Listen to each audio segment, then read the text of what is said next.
Ghana's defense has two specific gaps.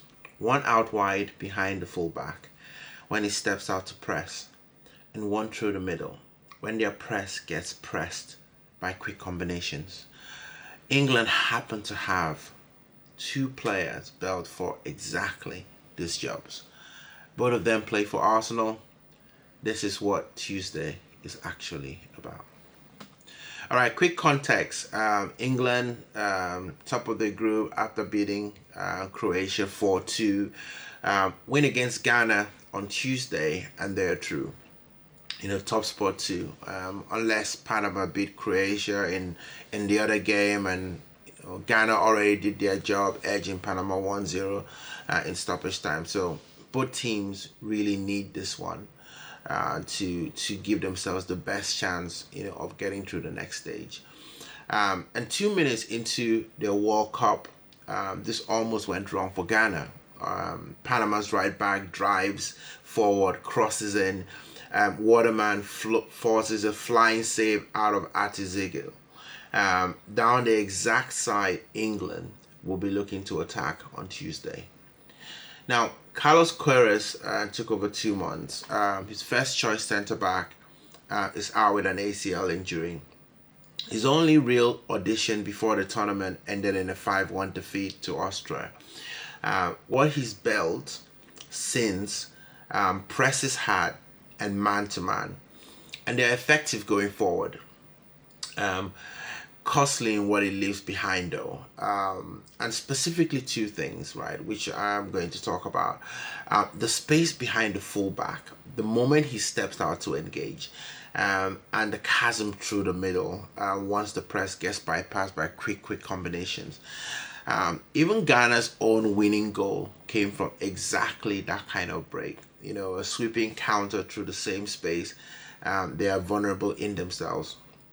Now, Gideon Mensah defends the left side of the wide gap, the same side Murillo and Waterman nearly exposed in minute 2. Now, whoever sits in front of England's back four decides whether the middle one ever opens up. And that's the matchup in full. I think Elliot Anderson is going to be incredible in this game, and there are rumors that Declan Rice might not play, so it might be interesting to see who actually comes in for Declan Rice. Do we have a Bellingham and do we have a Morgan Rogers starting in the same game?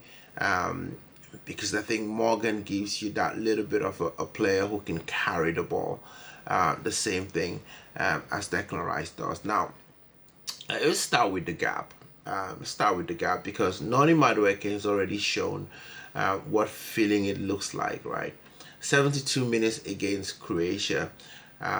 He was the highest of any Arsenal player on the pitch, right, in terms of his performance. Obviously, he played longer than most of the other Arsenal players. But, I mean, if you look at his numbers, his accuracy was really good, 94%. He had 2 key passes, and listen, having key passes in a game really difficult, especially at this level in the World Cup. You don't get lots of opportunities, with the ball to find those passes. So 2 key passes is really good. He created a big chance as well, and he had a cross that found a man. I know that it seems like this is such a low bar, but we're talking about the World Cup here. And effectively, a lot of these things are even more magnified, I guess, because the stakes are a little bit higher. If you look at Madueke's heat map, it really tells the real story. Right? Repeated entries into the right side of the box. The exact space a high press gives away if you're patient and direct enough to find it. So I think, the real question on Tuesday isn't whether Madueke can do this, can exploit the Ghana defense. I think he's already proven it. It's whether he can do it for 90 minutes against a Ghana team that would have seen the tape and would have made some adjustment, to how Madueke likes to play. So this is really going to be interesting. Now, obviously, a brief word on Bukayo Saka, who would actually attack that space very differently. He's more sharper, more explosive in short bursts. But obviously he's dealing with something in an Achilles situation, which I am grateful that, from an Arsenal point of view, England are managing him properly. And I think we've not really seen the best of Bukayo Saka since March. And listen, for England's perspective, Madueke has got that job, and I think he's going to keep it. I think Tuchel really loves what he does, and Madueke really has an opportunity, not just for England, but also for his Arsenal career, to create images and memory in people's head, so that when we get back into the season, it would be like, listen, Madueke can do this, because I think there's going to be lots of changes, and he really has to step up too. Now, the other gap that I talked about, I said there were two gaps, that England can actually take advantage of, but it needs a different kind of player entirely. Now, Ghana's press, unravels through the middle when teams combine very, very quickly. And we talked about their winning goal that came exactly from that exact space. Now, this is where Declan Rice is really important. And I mean, there are rumors that he might not play.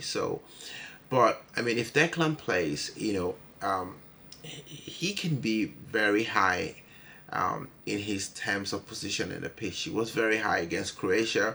He was further forward than a typical deep midfielder, and you can see the passing numbers, actually back that up. I think his job on Tuesday isn't really about creating in the final third. It's about making sure that the central gap only ever opens up in one direction, right? To England's favor, and England can build through it, and obviously not Ghana, taking advantage of that. So I think those two different gaps, obviously needing two different types of jobs, two same defense falling in two places at once, will be where England can actually take advantage of Ghana. So I think from an Arsenal perspective, obviously we're kind of looking at Arsenal as we're looking at the lens of England's prep for Ghana. I think you've got two questions really. Can Madueke, do what we've just talked about for 90 minutes? Even though Ghana's going to be aware of how he wants to play, and can Rice make sure that the gap that is left is actually in England's favor, and Ghana is not taking advantage, of space in the middle, when they make quick combinations. Obviously, Semenyo is going to be really important, for Ghana in terms of what they do and in terms of how they actually get a result from this game.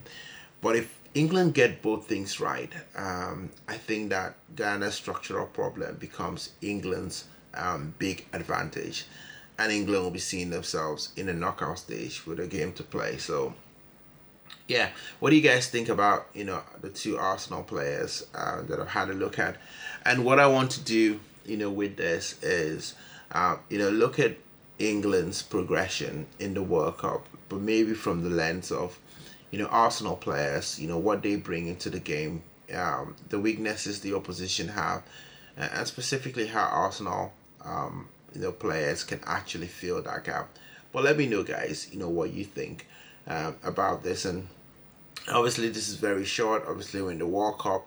I'm in Boston going to the game as well. So let me know what you guys think about this, and if you want me to do something slightly different, put it in the comments as well.